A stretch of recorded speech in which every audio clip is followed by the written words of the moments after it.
Hello friends, రేపటి complete episode ఇప్పుడు ఈ వీడియోలో చూడండి. ఇక లహరి టెన్షన్ పడుతూ, ఇప్పుడు నేను ఆ రౌడీ దగ్గరికి వెళ్ళకపోతే ఆ ఫొటోస్ చూపెడతానని బ్లాక్మెయిల్ చేస్తున్నాడు.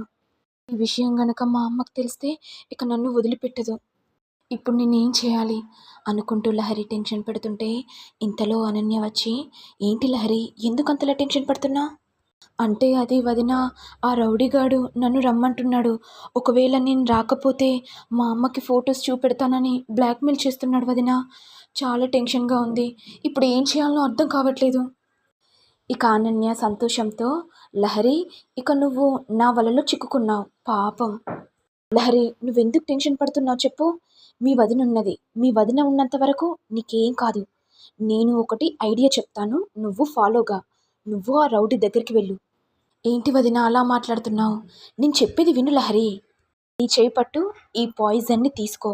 నువ్వు ఆ రౌడీ దగ్గరికి వెళ్తావు కదా, పాలల్లో ఈ పాయిజన్ కలిపి చంపేశాయి. ఆ తర్వాత ఫొటోస్ అన్నీ ఎరేజ్ చేసిరా, అర్థమైందా? కానీ వదిన, మర్డర్ కేసులో నన్ను పోలీసులు అరెస్ట్ చేస్తే? మరి పోలీసులు అరెస్ట్ చేస్తే వదిన?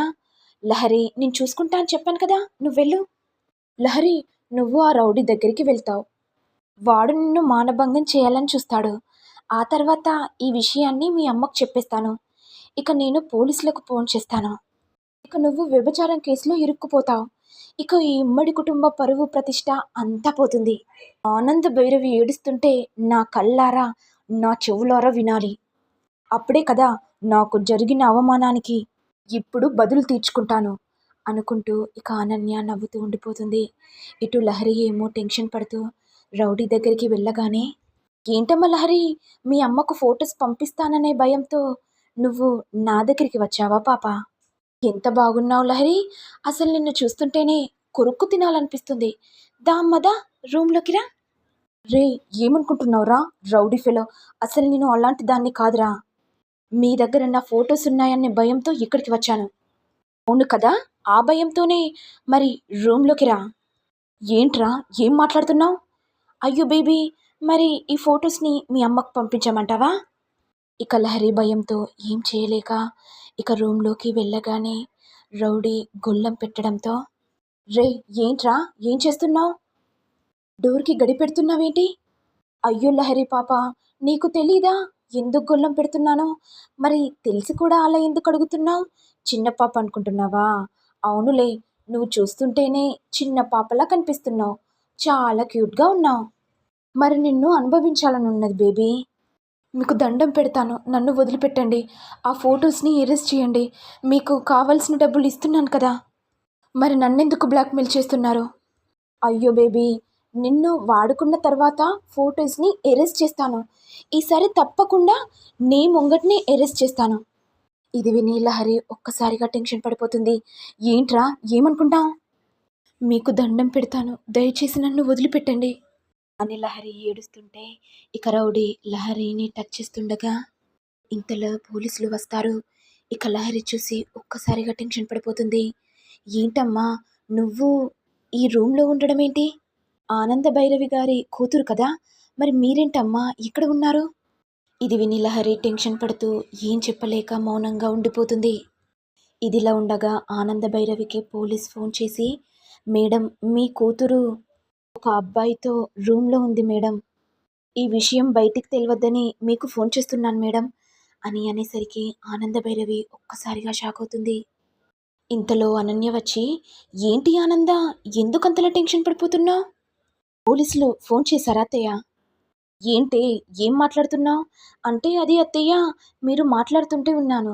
పోలీసులు ఏదో లహరి దగ్గరికి వెళ్ళారంట కదా, వేరే రూమ్లో ఉందంట కదా అత్తయ్య.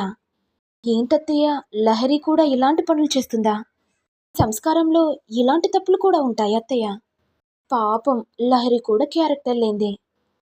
ఇక ఆనంద భైరవి కోపంతో, ఏయ్, ఏమనుకుంటున్నావే, నా బిడ్డ అలాంటిది కాదు. నువ్వే కదా నా బిడ్డను తప్పుదారి పట్టించా. నా బిడ్డకు లేనిపోనివి చెప్పి నువ్వే కదా అక్కడికి పంపించావు. నిజం చెప్పు, అసలు ఏం జరుగుతుంది? ఏంటత్తయ్య నన్ను అడుగుతున్నారు? అయినా నాకేం తెలుస్తుంది? వెళ్ళి నీ కూతుర్ని అడగండి అని చెప్తుంది. ఇక ఆనంద భైరవి లహరి దగ్గరికి వెళ్ళగానే లహరి ఏడుస్తూ, అమ్మా, నీ దగ్గర ఒక విషయాన్ని దాచాను. నేను ప్రకాష్ అనే అబ్బాయిని ప్రేమిస్తున్నానమ్మా. ప్రకాష్ నేను దిగిన ఫోటోసు ఈ రౌడీ దగ్గర ఉన్నాయమ్మా. ఈ రౌడీ ప్రతిరోజు బ్లాక్మెయిల్ చేస్తూ డబ్బులు తీసుకుంటున్నాడమ్మా. మరి ఇన్ని జరుగుతున్నాయి. ఈ విషయాలైనా నాకు చెప్పొచ్చు కదా లహరి. అంటే అది అమ్మా, నీకు చెప్పాలంటే భయమేసింది. నా ప్రాబ్లమ్‌ని నేనే సాల్వ్ చేసుకోవాలని ఇక్కడికి వచ్చానమ్మా. దయచేసి నన్ను క్షమించు. నేనేం తప్పు చేయలేదమ్మా. నన్ను నమ్మమ్మా అని లహరి ఏడుస్తుంటే, ఇక ఆనంద భైరవి కోపంతో, లహరి ఇదంతా నీ ప్లాన్ కాదు. అంతా ఆ అనన్య చేసింది. నాకు ఇప్పుడే అర్థమవుతుంది. చెప్తా అనన్య నీ సంగతి. నా బిడ్డ జీవితాన్ని నాశనం చేయాలనుకున్నావు. అలాంటిది నీ జీవితాన్ని నాశనం చేయడం నాదో లెక్క. ఇదిలా ఉండగా సమీర సర్ప్రైజ్గా దర్శన్ని పైకి తీసుకెళ్ళి, దర్శన్ నీతో ఒక విషయం చెప్పాలి. ఏంటి సమీర? ఈ విషయం గురించి? అంటే అది నిన్ను పెళ్లి చేసుకోవాలనిపిస్తుంది. నా మాట విని నన్ను పెళ్లి చేసుకో దర్శన్. ఏంటి సమీర బుద్ధుంది మాట్లాడుతున్నావా? చెప్పాను కదా, శరణ్యకు విడాకులు ఇచ్చిన తర్వాత నిన్ను తప్పకుండా పెళ్లి చేసుకుంటాను సమీర. ఇటు ఏమో శరణ్య గట్టిగా అరుస్తుంటే దర్శన్ విని, సమీర శరణ్య అరుస్తుంది కదా, పద మనం కిందికి వెళ్దాం. ఇక సమీర మనసులో నవ్వుకుంటూ, శరణ్య ఇక నువ్వు అవుట్. ఇక దర్శన్ నావాడైపోతాడు. ఇక దర్శన్ కిందికి వెళ్ళగానే రౌడీ శరణ్యని పట్టుకోవడం చూసి దర్శన్ ఒక్కసారిగా షాక్ అవుతాడు. శరణ్య నీ బుద్ధి చూపించావు కదా, అంటే నువ్వు వీడితో ఎంజాయ్ చేయడానికి నాతో పాటుగా ఇక్కడికి వచ్చావు కదా. ఏంటండి ఏం మాట్లాడుతున్నారు? అసలు వీడెవడో తెలీదు, అందుకే నేను గట్టిగా అరుస్తున్నానండి. చిచి, ఇంత పని కూడా చేస్తావా? అసలు నిన్ను చూస్తే అలా అనిపించవు, కానీ నీ నటన నాకు అర్థమైందే. నిన్ను ఇక్కడికి తీసుకొచ్చింది నీతో విడాకులు తీసుకోవడానికి, కానీ నువ్వు నాకంటే బాగానే చేస్తున్నావు కదా. ఇప్పుడే చెప్తున్నాను సమీరా, నిన్ను నేను పెళ్లి చేసుకుంటాను. తాళిబొట్టు తేపో సమీరా అని అనేసరికి ఇక శరణ్య ఒక్కసారిగా షాక్ అవుతుంది. మరి నెక్స్ట్ ఎపిసోడ్లో ఏం జరుగుతుందో చూడాలి. మరి మీకు వీడియో కనుక నచ్చినట్లయితే లైక్ చేయండి, షేర్ చేయండి, సబ్స్క్రైబ్ చేయండి. Thank you all.